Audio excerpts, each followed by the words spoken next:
أشهد أن محمدا رسول الله.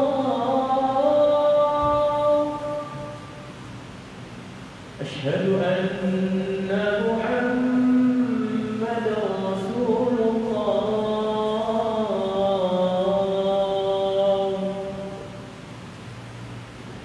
حي على الصلاة.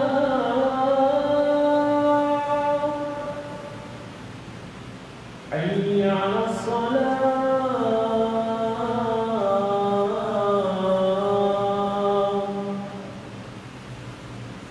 حي على الفلاح. حي على الفلاح.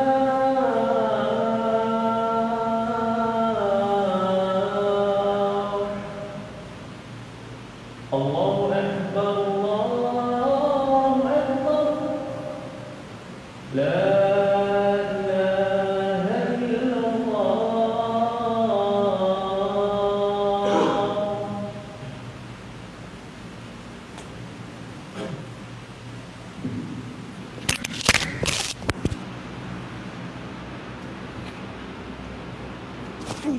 الحمد لله القائل وما جعل عليكم في الدين من حرج. أشهد أن لا إله إلا الله وحده لا شريك له وأشهد أن محمدا عبده ورسوله. اللهم صل على سيدنا محمد وعلى آله وصحبه ومن دعا بدعوته إلى يوم الدين. أما بعد، فيا أيها المسلمون اتقوا الله، أوصيكم وإياي بتقوى الله فقد فاز المتقون. قال الله تعالى: يا أيها الذين آمنوا اتقوا الله حق تقاته ولا تموتن إلا وأنتم مسلمون. Saudaraku muslimin yang dirahmati Allah, marilah bersama-sama kita meningkatkan ketakwaan kita ke hadrat Allah Subhanahu wa taala. Dalam arti kata takwa yang sebenar-benarnya, kita melaksanakan apa yang telah diperintahkan oleh Allah kepada kita dan meninggalkan segala larangannya dengan qadar yang segera. Mudah-mudahan kita tergolong di kalangan hamba-Nya yang bertakwa dan yang beramal saleh. Allah tidak menjadikan ke atas kamu untuk menanggung sesuatu keberatan dan susah payah dalam perkara agama. Yang disebutkan dalam surah Al-Hajj, ba'da a'udzubillahi minasyaitonir rajim, wa ma ja'ala 'alaikum fid dini min haraj. Allah tidak menjadikan ke atas kamu untuk menanggung sesuatu keberatan dan susah payah dalam perkara agama. Itulah maksud ayat yang menjadi muqaddimah khutbah kita pada hari ini. Allah tidak membebankan perkara yang menyulitkan. Dalam sebuah hadis yang diriwayatkan daripada Aisyah radhiyallahu anha, bahawa Rasulullah sallallahu alaihi wasallam bersabda, "Innama bu'istu bil hanifiyyatis samhah." Sesungguhnya aku diutuskan dengan membawa agama yang mudah. Hadis riwayat At-Tabrani. Dalam suasana pandemik COVID-19 dan lockdown ini, ada pihak yang berpandangan secara negatif dengan mengatakan SOP COVID-19 dalam pelaksanaan solat Jumaat dan solat-solat fardu yang lain telah dihadkan bilangan jemaahnya. Telah ditetapkan penjarakan di antara jemaah, memakai penutup separuh muka, tidak lagi bersalaman, adalah kehendak Pertubuhan Kesihatan Sedunia ataupun WHO yang tidak perlu kita ikut. Andai pandangan yang tidak berasas ini mempengaruhi penilaian sebilangan besar masyarakat kita, pastinya penularan wabak COVID-19 ini akan berganda-ganda peningkatannya.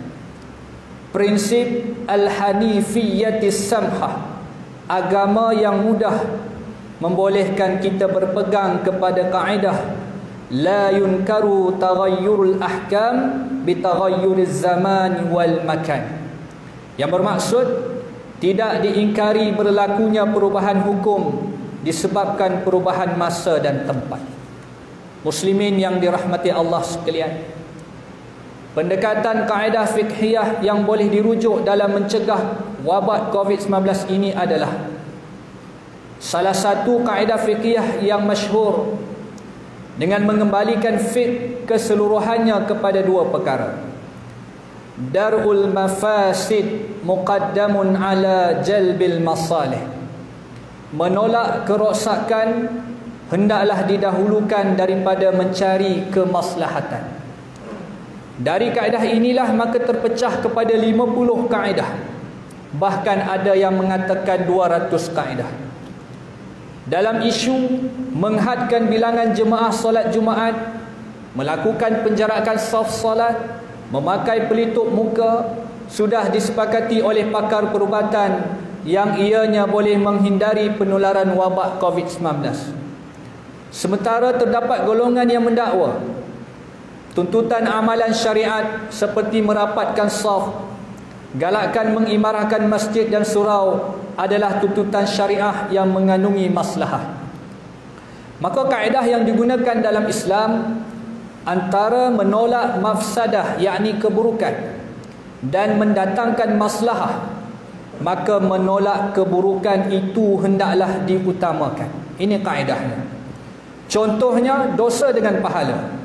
Meninggalkan dosa lebih diutamakan daripada membuat perkara galakan dalam agama. Kerana wabak di sini adalah mafsadah, yakni keburukan. Sedangkan merapatkan saf, meramaikan jemaah adalah maslahah, yakni kebaikan. Maka menolak keburukan hendaklah diutamakan dari mencari kemaslahatan seperti contoh yang diberikan tadi. Apatah lagi jika wajib kita menolak kemudaratan tersebut, sedangkan maslahah yang hendak dibuat itu hukumnya sunat. Apabila bertembung antara wajib dan sunat, maka tuan-tuan kita pilih yang mana? Utamakan yang wajib. Ini satu kaedah fiqh. Dan banyak lagi kaedah fiqh yang lain, bukan secara logik akal semata-mata. Maka hadirin Jumaat yang dikasihi, kaedah fiqhiyah yang kedua yang disebutkan sebagai ad-darar yuzal. Kemudaratan hendaklah dihilangkan. Kemudaratan hendaklah dihilangkan. Sumber kaedah ini adalah merujuk kepada hadis yang diriwayatkan oleh Abi Sa'id radhiyallahu anhu bahawa Rasulullah sallallahu alaihi wasallam bersabda, "La darar wa la dirar." Tidak memudaratkan orang lain dan tidak dimudaratkan oleh orang lain. Hadis riwayat Ibnu Majah. Dalam hal berkenaan penularan wabak, panduan daripada peringatan Nabi sallallahu alaihi wasallam dinyatakan oleh Abdullah bin Amr radhiyallahu anhuma yang bermaksud, jika kamu mendengar wabak melanda suatu negeri, maka jangan kamu memasuki negeri itu. Dan jika kamu berada di daerah itu, jangan kamu keluar daripadanya. Hadis sahih riwayat Imam Bukhari dan Muslim. Maka panduan nabawi ini daripada Nabi kita sallallahu alaihi wasallam menunjukkan pelaksanaan SOP, PKP, lockdown dan sebagainya adalah seiring dengan tuntutan syariat dan bertujuan untuk tidak memudaratkan diri sendiri dan orang lain. Maka muslimin yang dirahmati Allah, kaedah yang ketiga yang disebutkan sebagai al-masyaqqah tajlibut taisir. Ini kaedah fiqh. Kesulitan mengundang kemudahan. Ada orang berpandangan dengan menghadkan bilangan kehadiran jemaah solat Jumaat dan solat fardu yang lain di masjid dan surau, juga mengadakan SOP adalah perbuatan meringan-ringankan hukum agama. Ini setengah pandangan yang batil. Maka jawapannya sesekali tidak, tuan-tuan. Bahkan ianya sebenarnya seiring dengan kaedah yang disebutkan tadi. Merapatkan saf, memenuhkan masjid adalah tuntutan.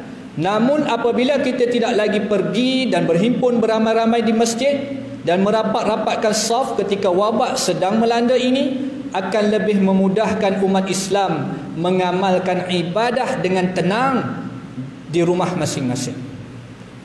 Maka muslimin yang dirahmati Allah, kaedah yang keempat yang disebutkan sebagai al-adah muhakkamah. Adat menjadi hukum. Adat menjadi hukum. Kaedah ini berdasarkan asar yang diriwayatkan daripada Ibnu Mas'ud radhiyallahu anhu, bahawa beliau berkata, "Ma ra'ul muslimuna hasanan fahuwa 'indallahi hasan." Apa yang dianggap oleh kaum muslimin baik, maka di sisi Allah juga baik. Hadis riwayat Imam Ahmad. Di samping itu Nabi SAW juga tidak bersalaman dengan seorang lelaki ketika berbai'ah untuk mengelakkan penyakit dan mudarat menjangkitinya. Ini disebutkan daripada Amru al-Asharid, daripada bapanya. Kana fi wafdi Saqifin rajulun majzum fa arsala ilaihi Nabi sallallahu alaihi wasallam, inna qad bay'naka farji'. Jelas. Adalah dalam delegasi Saqif yang akan berbai'ah terdapat seorang lelaki yang ada penyakit kusta. Lalu Rasulullah sallallahu alaihi wasallam mengutuskan seorang bertemu dengan lelaki itu, lalu berkata, sesungguhnya kami telah menerima bai'ah kamu, kerana itu kamu boleh beredar pulang. Hadis riwayat Muslim. Maka adat ini menjadi hukum yang baru dalam situasi kita pada hari ini. Untuk apa? Untuk menyelamatkan nyawa sendiri dan nyawa orang lain. Maka muslimin yang dirahmati Allah, kaedah seterusnya yang kelima yang disebutkan sebagai al-umuru bimaqasidihah. Al-umuru bimaqasidihah, yang bermaksud segala perkara sesuai dengan maksud pembuatnya. Kaedah ini berdasarkan hadis yang diriwayatkan oleh Umar bin Khattab radhiyallahu anhu, bahawa Rasulullah sallallahu alaihi wasallam bersabda, innamal a'malu binniyat. Sesungguhnya segala amalan itu berdasarkan niat. Hadis riwayat Imam Bukhari. Apabila dihadkan bilangan kehadiran, contohnya dalam solat-solat fardu di masjid-masjid ataupun di surau-surau, ini membawa kepada sebahagian umat Islam tidak lagi dapat berjemaah, terutamanya solat fardu Jumaat. Ini ramai yang bimbang. Maka ada pula yang berpandangan, terkhilaf dalam pandangannya, mengatakan berdosa bagi lelaki yang tidak melakukan solat Jumaat 3 kali berturut-turut dan wajib bertaubat. Maka pandangan ini tidak tepat, tuan-tuan. Kerana ketidakhadiran mereka itu tidak solat Jumaat 3 kali berturut-turut adalah mengikut hukum ketika darurat. Tidak sedikit pun niat di hati mereka meringan-ringankan tuntutan Jumaat. Ini adalah satu keuzuran yang diiktiraf oleh syarak.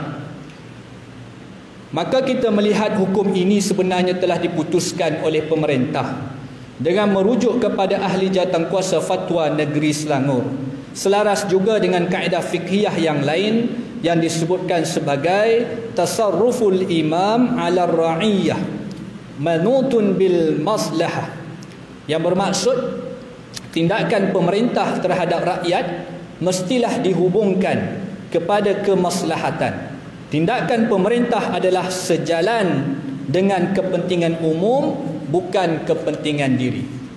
Maka muslimin yang dirahmati Allah, mengakhiri khutbah kita pada hari ini, sama-sama kita merenung pengajaran dan tausiah daripada khutbah pada hari ini. Yang pertamanya, umat Islam hendaklah sedar bahawa penetapan SOP berkait dengan COVID-19 adalah bertepatan dengan maksud pensyariatan hukum syarak dengan menggunakan cara dan kaedah yang sahih dan diterima pakai.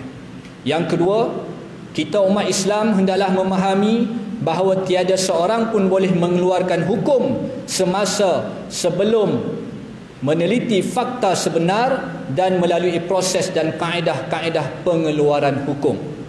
Yang ketiga, kita hendaklah memberi kepercayaan penuh kepada jawatan kuasa fatwa negeri sebagai pihak yang berautoriti dalam menentukan hukum terhadap permasalahan semasa. Yang keempat, ulama yang takutkan Allah adalah ulama yang tidak akan memberikan pandangannya dengan cara yang menyebabkan kekeliruan dan pertelagahan dalam kalangan masyarakat dan menimbulkan kebencian kepada individu tertentu atau kepada pihak berkuasa agama. A'udzubillahi minasyaitonirrajim. Ya ayyuhallazina amanu ati'ullaha wa ati'ur rasul wa ulil amri minkum fa in tanaza'tum fi syai'in farudduhu ila Allahi wa rasul in kuntum tu'minuna billahi wal yaumil akhir dzalika khairun wa ahsanu ta'wila. Wahai orang-orang yang beriman, taatlah kamu kepada Allah, taatlah kamu kepada Rasulullah dan kepada ulil amri, yakni orang-orang yang berkuasa di kalangan kamu. Kemudian jika kamu berbantah-bantah, fa in tanaza'tum, dan berselisih dalam satu perkara, maka hendaklah kamu mengembalikannya kepada kitab Allah, yakni Al-Quran dan sunnah Rasulnya. Jika kamu betul-betul beriman kepada Allah dan hari akhirat, yang demikian adalah lebih baik bagi kamu dan lebih elok pula kesudahannya. Surah An-Nisa ayat 59. Barakallahu li wa lakum fil Qur'anil azim wa nafa'ani wa iyyakum bima fihi minal ayati wa dzikril hakim wa taqabbala minni wa minkum tilawatahu innahu was samiul alim. Aqulu qawli hadza wa astaghfirullahal azim li wa lakum wa lisairil muslimina wal muslimat fastaghfiruhu innahu huwal ghafurur rahim.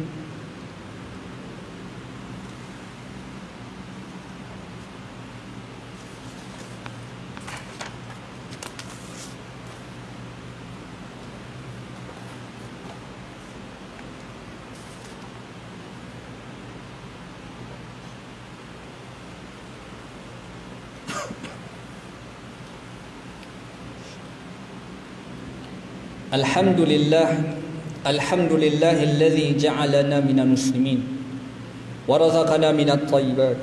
Asyhadu an la ilaha illallah wahdahu la syarikalah wa asyhadu anna Muhammadan abduhu wa rasuluhu. Allahumma salli wa sallim wa barik ala sayyidina Muhammad wa ala alihi wa sahbihi wa man tabi'ahum bi ihsanin ila yaumiddin. Amma ba'd. Fa ya ibadallah ittaqullah usikum wa iyaya bitaqwallahi faqad fazal muttaqun. Marilah sama-sama kita memperbanyakkan selawat ke atas junjungan besar Nabi Muhammad sallallahu alaihi wasallam, kerana perintah Allah dalam firman-Nya, innallaha wa malaikatahu yusalluna 'alan nabi ya ayyuhalladzina amanu sallu 'alaihi wa sallimu taslima. Allahumma salli wa sallim ala sayyidina wa maulana Muhammadin sayyidil mursalin wa radallahu an ashabihi wa qarabatihi wa azwajihi wa dhurriyyatihi ajma'in. Allahumma ighfir lil muslimin wal muslimat wal mu'minina wal mu'minat al ahya'i minhum wal amwat innaka sami'un qaribun mujibud da'awat wa ya qadiyal hajat. Allahumma a'izz al-islam wal muslimin wa ahlikil kafarata wal mubtadi'ata wal musyrikin wa dammir a'daka a'da'ad-din wansurna 'alal qaumil kafirin. Allahumma inna nas'aluka wa natawassalu ilaika bi nabiyyikal amin wa nas'aluka bi asma'ikal husna wa sifatikal uzma an tahfaza bi 'inayatika rabbaniyah wa bi hifdzi wiqayatika samadaniyah Jalalata Malikin Al-Mu'azzam Sultan Selangor Sultan Syarafuddin Idris Shah Al-Haj Ibnu Almarhum Sultan Salahuddin Abdul Aziz Shah Al-Haj. Allahumma adimil auna wal hidayah wa taufiq wa sihhata wa salamata minka liwali ahdi Selangor Tengku Amir Shah Ibnu Sultan Syarafuddin Idris Shah Al-Haj fi amnin wa salahin wa afiyatin bimannika wa karamika ya dzal jalali wal ikram. Allahumma atil umrahuma muslihin wal muwazzafin wa ra'iyati wal bilad wa baligh maqasidahuma li tariqil huda wa rasyad. Ya Allah, Engkaulah Tuhan yang Maha Berkuasa.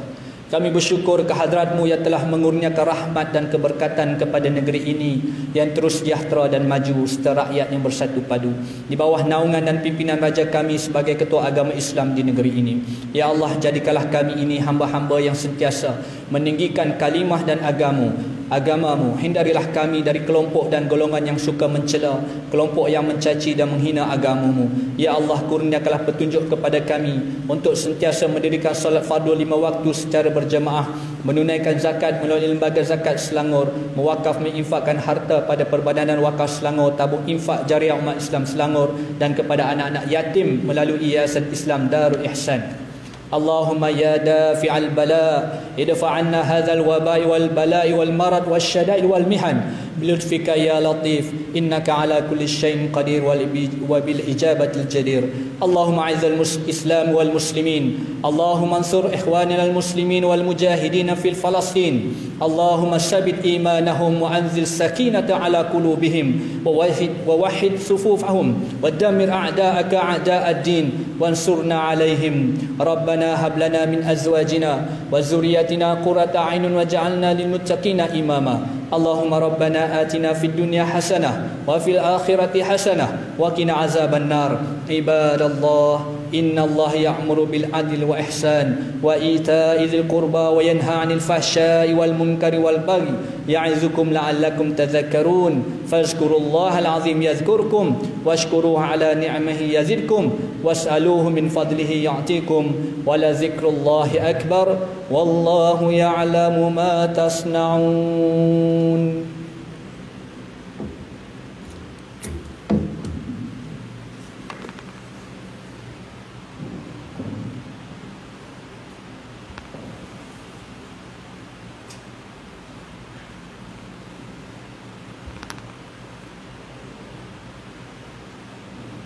Allah